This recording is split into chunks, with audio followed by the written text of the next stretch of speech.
Ya. Entonces, el texto principal de Schopenhauer, que es El mundo como voluntad y representación, busca distinguir qué es lo que él entiende como voluntad y qué es lo que él entiende como representación. ¿Sí? Recuerden que cuando hablábamos de Kant, Kant habla de lo fenoménico. Entonces, hay algo que es la cosa en sí, que es el número de la cosa en sí, que es el... Bueno, a ver. Cuando miramos el mundo, tenemos que aceptar que cada uno de nosotros tiene distintas miradas del mundo, ¿sí? Cuando percibimos los hechos, digamos, cuando miramos una polémica, nosotros siempre estamos tomando una postura. De hecho, cuando la gente dice que no quiere polarizar y que no quiere decidir nada, pues no decidir nada es tener una decisión, ¿sí? No querer polarizar es de todos modos sentar una postura, como Austria en la Segunda Guerra Mundial cuando dijo, no, pues yo no me meto a esa mierda y no hay conflicto. Entonces el mundo dijo, bueno, está bien, estamos los pro-nazi, los contra-nazi y Austria que estaba en la mitad. Bueno, eh, ¿Austria o Suiza? Suiza. El caso es que es fácil tomar una postura porque cada percepción es distinta, ¿sí? Para Kant, para poder percibir las cosas, necesitamos que existan dos elementos que son a priorísticos, es decir, que están antes de la existencia del mundo, que están antes de todo lo que es, y son el tiempo y el espacio. Para Kant, el tiempo y el espacio son las formas a priorísticas de la sensibilidad. Yo no puedo percibir nada si no existe un tiempo determinado para que yo perciba algo y si no existe un espacio determinado para que yo perciba algo. La materia existe porque existe el espacio. Estamos vivos porque existe el tiempo, porque somos materia en un espacio. Entonces, tiempo y espacio, según Kant, son formas a priorísticas. Están antes para dar las condiciones posibles de percepción. Sin embargo, cuando percibimos algo, no podemos salirnos de nosotros mismos para percibir ese algo, ¿sí? No podemos abandonar nuestra postura subjetiva a la hora de percibir el mundo. Siempre estamos siendo subjetivos. Cuando alguien dice, no, es que hay que pensar objetivamente, pues el hecho de que alguien diga que hay que pensar objetivamente, lo está diciendo desde su subjetividad. Como no es que está matando a los negros, entonces todas las vidas negras importan, o eso a mí no me parece importante, ¿sí? Hay unas subjetividades políticas, además, que entran en relación ahí. O no es que el aborto, las mujeres deben abortar o no deben abortar, o todos los temas éticos y políticos parten de una subjetividad. El problema se da cuando yo no entiendo que las subjetividades de los otros son tan válidas en cuanto a perceptivas o a perceptividades como la mía, ¿cierto? Si yo creo que yo tengo la única verdad y defiendo mi única verdad, elimino las subjetividades de los otros, creo que yo soy objetivo y muchas veces impongo esa verdad a fuego y sangre, como el cristianismo, ¿sí? El cristianismo dijo, no, es que esta es la religión verdadera, este es el Dios verdadero, entonces todo aquel que piense distinto, pues hay que matarlo. Eso fue en la Edad Media. O lo que pasa hoy en día con el progresismo y con todas las cuestiones de censuremos lo que el viento se llevó porque es que muestra cómo es la esclavitud de los negros y es una forma pelle de mostrar a los negros, ¿sí?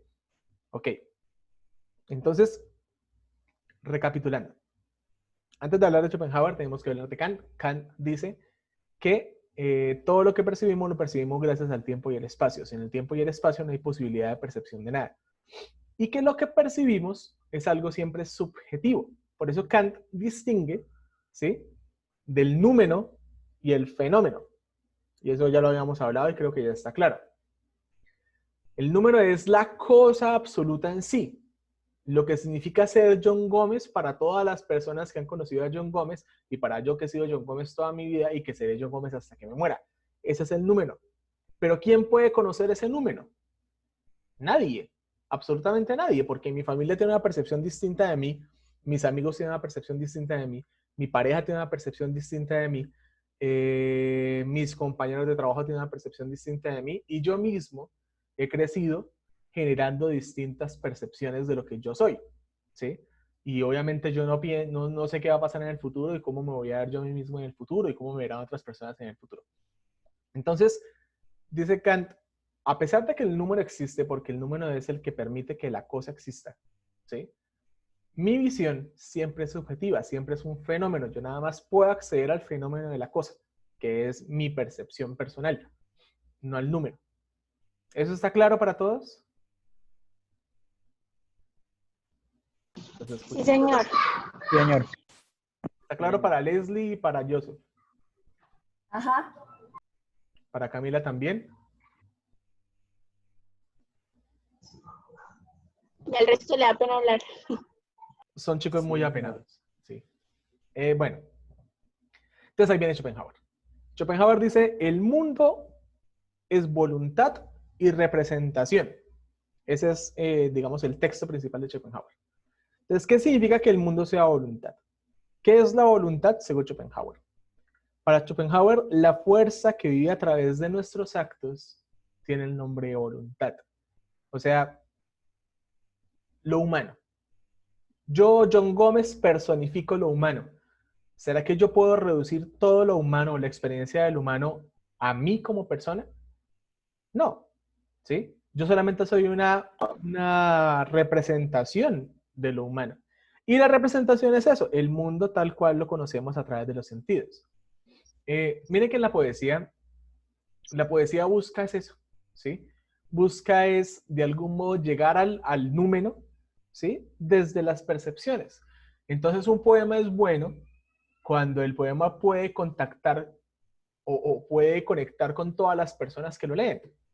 Entonces, si uno lee un poema de Gómez Hattin que termina diciendo, la poesía es la única compañera, acostúmbrate a sus cuchillos que es la única, el sentimiento de soledad del poeta es algo con lo que cualquier persona puede dialogar, cualquier persona lo puede entender.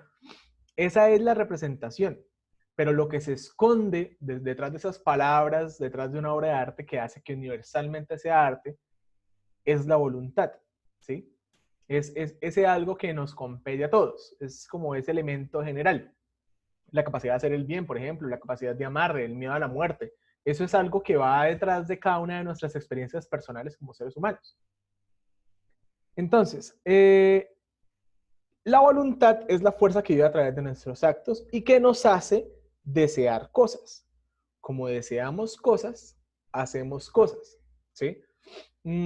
Como la voluntad, no mi voluntad, ¿no? Como la voluntad en general desea perpetuarse, entonces yo me enamoro.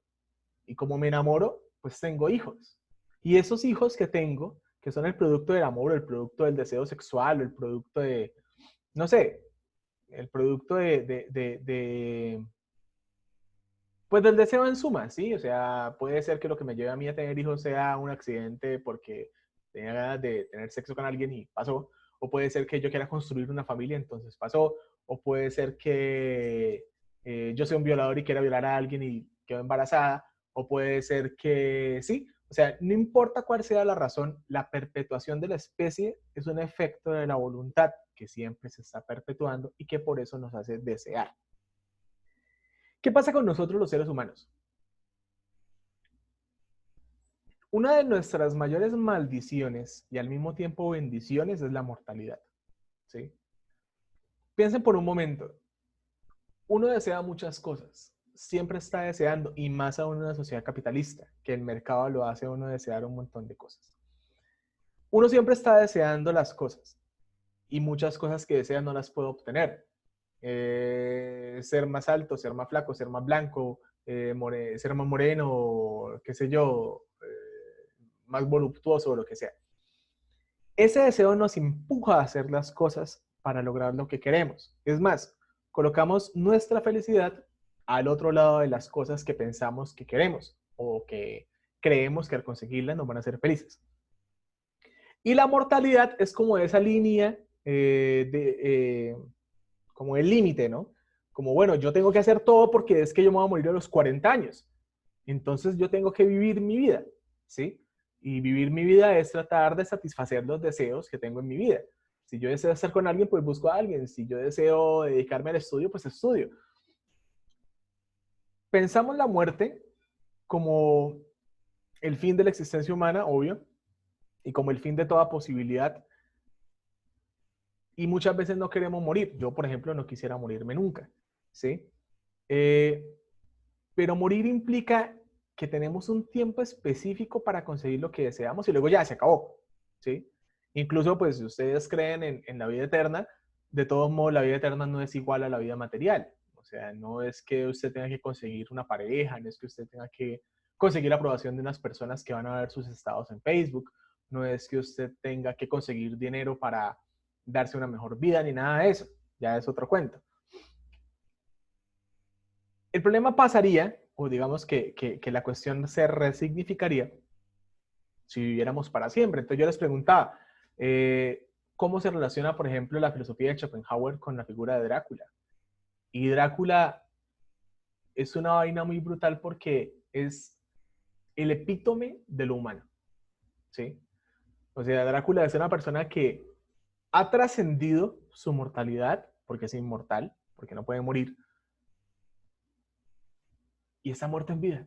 Está muerto en vida porque ha tenido tanto tiempo para conseguir lo que quiere, que ya no quiere nada, ¿sí? Es más, lo único que mueve a Drácula de ese castillo abandonado en Rumania, en todo el mito de la figura de Drácula, es Mina Harker. Y es porque Mina Harker le recuerda a la mujer que la amaba. Y pues, se han visto la película de Francis Ford Coppola, cuando Vlad Tepes se va a la guerra, a la mujer le llega la noticia de que él fue asesinado en el campo de batalla y la mujer se suicida. Cuando él llega de la guerra, pues el man culpa a Dios y reniega contra Dios y por eso es que es castigado con la no muerte, ¿sí? Y al final, cuando Jonathan Harker aparece, pues al final no, al principio de la historia, Jonathan Harker aparece después de muchos, muchos años y él se enamora de la mujer de Jonathan porque es igual a su mujer. Y él viaja hasta Inglaterra y trata de convertirla en vampiro porque es ver a la mujer que él ama. Hay una parte muy bacana, yo creo que es la frase más romántica de la historia, cuando el man la conoce y le dice, he cruzado océanos de tiempo para verte.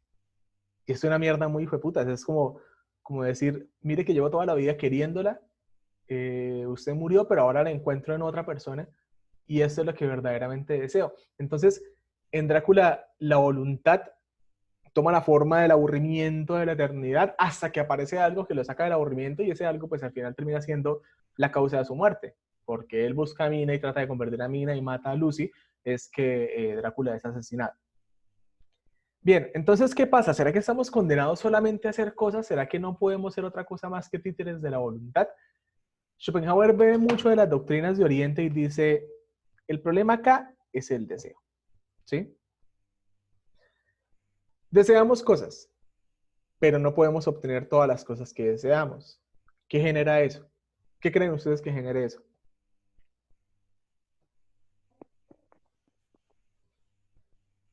¿Lo puedo repetir? Deseamos muchas cosas, pero no podemos, aunque queramos, no podemos obtener todas las cosas que deseamos. ¿Qué creen ustedes que genere eso? Pues estar inconformes con lo que ya tenemos o algo así. Bueno, sí, ¿qué más? Siempre estar pensando en más y más y más. O sea, eso es lo que causa, ¿no? ¿Qué Como que causa? envidia de que este tiene cosas y yo no. Avaricia.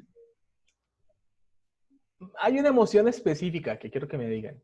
¿Sí? ¿Qué es lo que ustedes sienten cuando quieren hacer algo, quieren tener algo, quieren estar con alguien y no pueden? O sea, cero. Impotencia. Bueno, sí, impotencia, más exactamente frustración. La frustración es generada por la incapacidad de lograr lo que queremos y no podemos, ¿sí?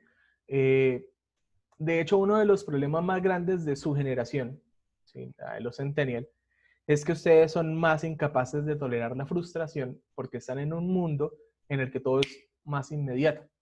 ¿Sí? La información es más inmediata. El tema digamos que las cosas que pueden conseguir es más inmediato.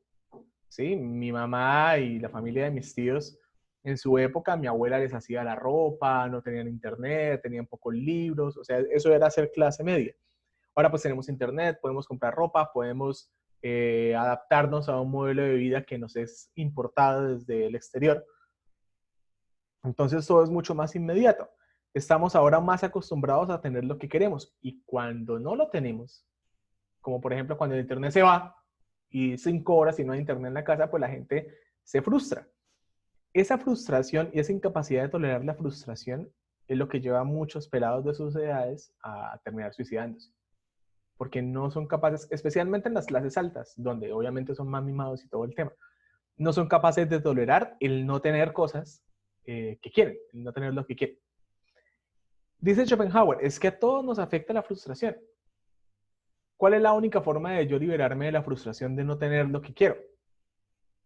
Pues hay dos opciones, o tenerlo, es decir, mágicamente tenerlo todo, o no desearlo. ¿Sí? Entonces, Schopenhauer se remite al budismo y en el budismo se habla de la posibilidad de eliminar el deseo. ¿Sí? Ahí es donde les comentaba sobre el tema de, de que había visto a Naruto y había entendido un poco el personaje de Pain. Y es lo que dice Pain cuando pelea contra Naruto, ¿no? Que si igual él busca venganza, entonces alguien más buscará venganza y se vuelve una cadena de odio. La única forma de romper ese odio, de romper ese dolor, es la paz, perdonando. ¿Sí? Usted mató a mi familia, pero pues yo lo perdono. ¿Sí? ¿Por qué? Al eliminar el deseo, eliminamos el sufrimiento. ¿Sí? Y la frustración es eso, sufrimiento. En el budismo hay una máxima que dice, creo que también aparece en relación a Pain en Naruto, porque pues obviamente las series de anime tienen mucho de la filosofía budista oriental. Dice, el dolor es necesario, el sufrimiento es opcional. ¿Sí? O sea, siempre vamos a sentir dolor, siempre vamos a sentir dolor porque somos seres de sensibilidad, pero que ese dolor se convierta en sufrimiento depende de nosotros. ¿Sí? Obviamente la muerte de un familiar causa dolor, pero ese dolor se convierte en sufrimiento cuando no somos capaces de dejar ir, por ejemplo. Y dejar ir es eso, dejar de desear. ¿Sí? Es una forma también de eliminar el odio. ¿Sí? Y es algo muy propio de la doctrina estoica. Y Schopenhauer dice que de algún modo esto es entender el absurdo de la existencia. El problema del cristianismo, digamos que lo que nos jodió a todos con el cristianismo, que además es la base del capitalismo, es que pensamos que como somos escogidos por Dios, que como somos el pueblo elegido de Dios, que como Dios nos creó, entonces lo merecemos todo. ¿Sí? Aquí voy a hablar un poco a nivel personal. Para mí, y lo he pensado mucho en cuarentena y he hecho el proceso analítico en cuarentena, uno de los elementos que me definió en cuanto a mi emocionalidad fue el hecho de no tener a mi papá y crecer en una familia que tampoco era mi familia, ¿sí? Porque pues a los 10 años mi mamá se fue con mi padrastro y tuvieron a mi hermana, entonces yo empecé a crecer como mi mamá, su esposo, su hija y yo, ¿sí?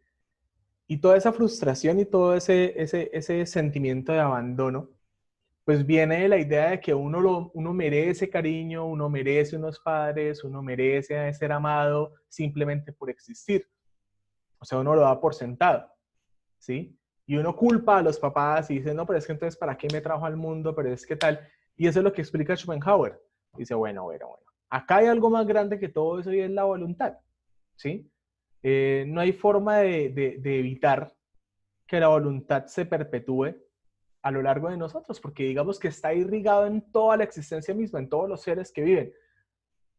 Pero nosotros sí podemos hacernos cargo del papel que juega con nosotros la voluntad desde nuestra reacción o desde nuestra relación con la voluntad. Por eso les hablaba yo de Venom, ¿sí? Miren que en la película lo aborda de una forma muy chévere, no lo he visto, pero digamos que he visto resúmenes y eso. Venom es un simbionte, ¿no? Es un organismo alienígena que llega a la Tierra, se fusiona con Eddie Brock y se transforma en este monstruo negro llamado Venom. Si entendemos a la voluntad como al simbionte Venom, ¿sí? Entendemos que en nosotros hay algo que quiere existir y que nos va a usar para seguir existiendo. Pero, así como lo hace Eddie Brock, podemos entrar en diálogo con ese algo que existe a través de nosotros para construir nuestra propia existencia. Entonces, claro, yo existo porque tenía que existir. O sea, literalmente todos nosotros existimos porque teníamos que existir. Si ustedes miran el mundo en una visión de causa y efecto, todos estamos en una red intrincada que no podría existir si uno de nosotros faltara, ¿sí? Todo lo que ha pasado en el mundo tiene que pasar, porque así es como la voluntad se desarrolla. O sea, la voluntad no es como, es que no sabría cómo explicarles eso. No es como Dios, o bueno, yo les comentaba la vez pasada mi visión del cristianismo, ¿no? Porque igual tenemos que hablar de eso siempre, porque nuestra cultura occidental está muy imbuida de elementos cristianos. Para Epicuro, en su silogismo, hay dos opciones. O Dios no es Dios y por eso no evita el mal, o Dios es malvado y por eso le gusta el mal. Pero yo creo que es más sencillo que eso y a la vez más complejo. Si Dios es perfecto, Dios tendría que serlo todo, ¿cierto? Pero hay cosas que Dios no puede ser porque entonces no sería Dios. O sea, si yo tengo que asumir la totalidad, ¿sí? Yo no puedo asumir la particularidad. Si yo tengo que estar en todos lados, no puedo estar en un solo lado. Si yo tengo que ser perfecto para ser Dios, no puedo darme el lujo de ser imperfecto. O sea, la imperfección no cabe en Dios. Pero si Dios es todo, ¿de qué modo puede ser también lo imperfecto sin dejar de ser Él? Sin dejar de ser Dios, sin dejar de ser la potencia divina del mundo. Entonces, mi teoría teológica es que el hombre existe para asumir todo aquello que no pueda asumir Dios, porque entonces dejaría de ser Dios, ¿sí? El hombre es imperfecto, el hombre es malvado, el hombre es ruin, el hombre es cruel.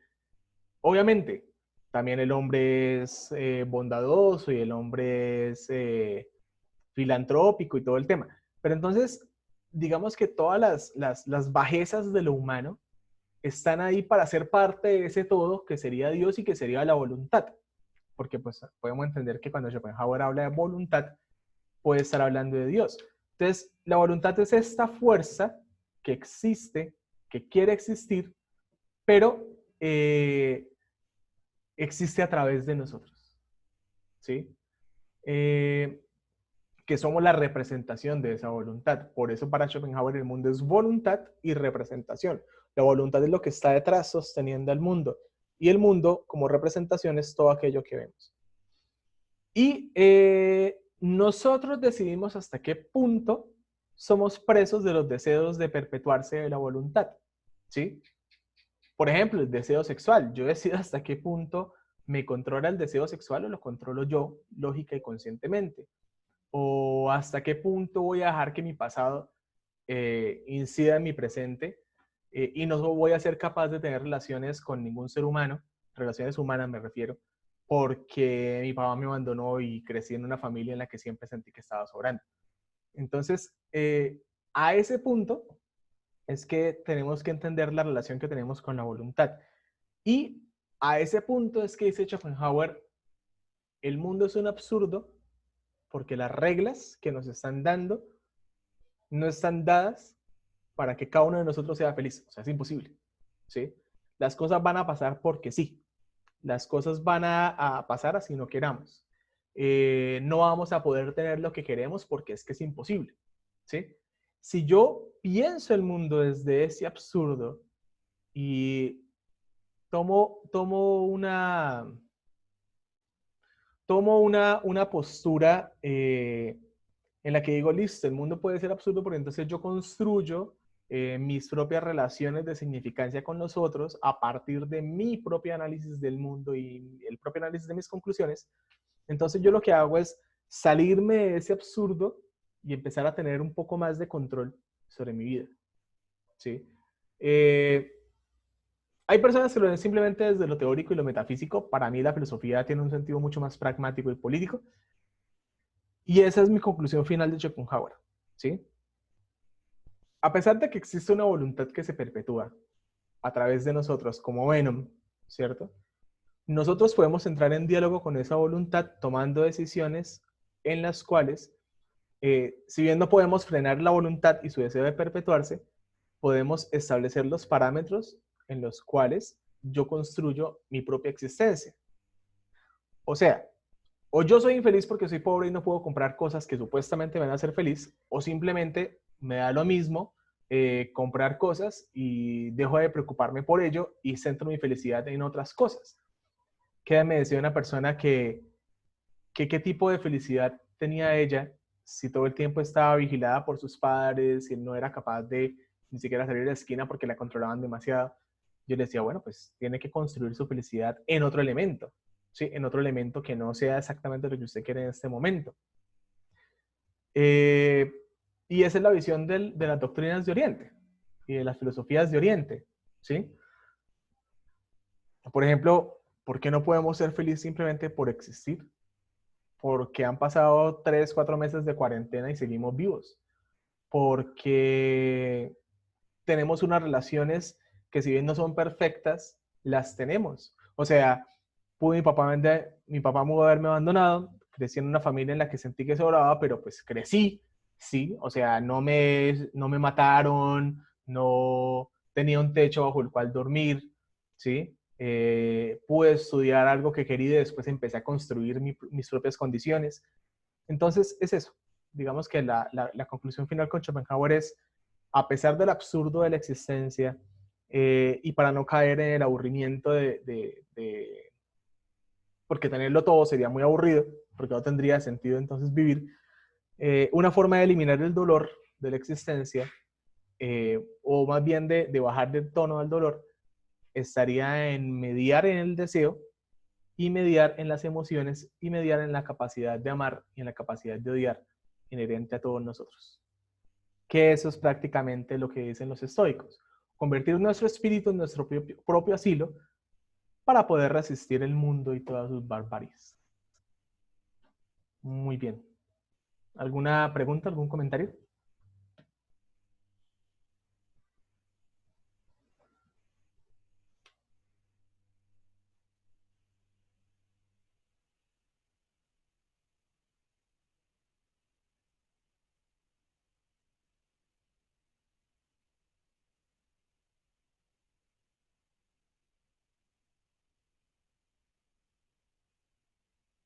Esteban Esparza dice que no tiene preguntas. No sé, nadie más.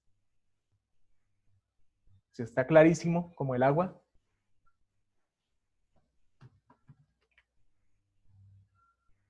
Porque lo voy a poner a escribir al respecto.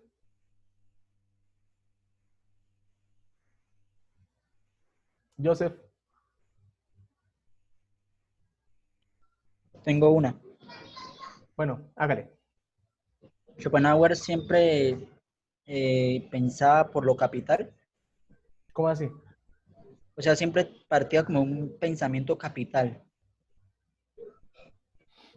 Yo no diría a Schopenhauer siempre, yo diría en el mundo como voluntad y representación, pues esto es lo que él aborda, ¿sí? Pero tengamos en cuenta que estamos abordando solamente una obra del man. Pero explíqueme mejor a lo que se refiere usted cuando dice pensamiento capital. Es que aquí estoy leyendo y dice que la filosofía de Schopenhauer parte de un primer pensamiento capital, pero ahí dice que de acuerdo a la voluntad y al ser. Entonces, ¿cómo parte ese pensamiento? Mi pregunta. Debería leer completo lo que está viendo. O sea, lo que yo entiendo ahí es que para Schopenhauer lo que le interesa es abordar la pregunta por el ser. O sea, no voy a preguntar cómo llega el hombre al conocimiento, no voy a abordar la pregunta de lo moral, sino simplemente qué es el ser y cómo se constituye el ser. En ese sentido, ese es el pensamiento principal, que ahí llaman capital, ¿sí? Pero no sé si se refiere a algo más. No, ahí, listo. Listo. Recuerden que en filosofía hay 3 líneas importantes, que de hecho son las 3 que aborda el ICFES, que es antropología, que es cómo se relaciona el hombre con el mundo, y pues ahí viene la ética, la política, La teoría, por lo menos, de Hobbes es solamente política. La epistemología, que es la teoría del conocimiento, Descartes diciendo cómo el hombre llega a conocer, Kant diciendo cómo el hombre llega a conocer, y la ontología, que es la pregunta del hombre por el ser. Obviamente todas son importantes, pero yo creo que una de las ramas más vitales dentro de la Profesor, filosofía, espérame, Shaira, una de las ramas más vitales dentro de la filosofía es la ontología, porque si no entendemos lo que significa existir, lo que significa ser, pues no podemos entender lo demás. Listo, Shaira, dígame. es que yo como llegué tarde, ¿usted solamente explicó la filosofía de Schopenhauer? Sí, ¿O estamos algo más? hablando del mundo como voluntad de representación. De todos modos, pues en el video que yo les pasé la vez pasada, me parece que el man explica muy bien, ¿sí? De hecho, por eso no les hice guías este mes que pasó. O sea, de filosofía no les mandé guía, porque pienso que de todos modos es simplemente vamos a mirar los temas que ya que faltaron por explicar y ya. O sea, de todos modos no hay un temario propio para de este periodo de filosofía, sino como mirar hacia atrás todo lo que ya sabemos y entenderlo un poco mejor, ¿sí? Afianzar ese conocimiento. Bien, ¿alguien más tiene algún comentario, alguna pregunta?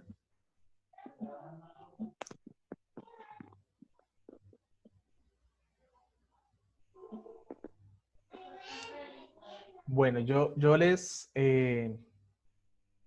los invito a que cuando tengan conflictos en sus vidas, en sus relaciones personales, traten de aplicar un poco más la filosofía y se van a dar cuenta que van a sufrir un poco menos.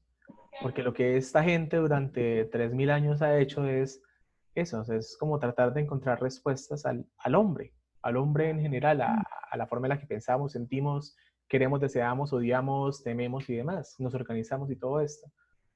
Especialmente en un tiempo tan convulso como este. Entonces, pues nada, digamos que esto es más o menos lo que vamos a hacer. Mañana tienen ocupada esta hora, o sea, nos podemos ver esta hora.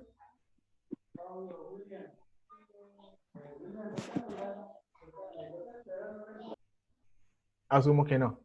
Igual ahorita les Pues escribo el WhatsApp. tenemos clase de matemáticas, pero nos dicen la hora mañana. Bueno, entonces mañana miramos a ver a qué hora nos vemos para hablar de otro filósofo llamado Kierkegaard. Les dejo nuevamente el canal del filósofo y el video de Schopenhauer en el grupo de WhatsApp, porque Kierkegaard no lo hemos investigado absolutamente nada, ¿sí? Vamos a dedicar esta semana a hablar de cada día un filósofo distinto y pues nada, vamos afianzando cosas y vamos mirando cositas. Si tienen Netflix, véanse Dark, que es una serie que tiene muchos elementos filosóficos muy interesantes. Y pues nada, ustedes saben que me pueden escribir en cualquier momento.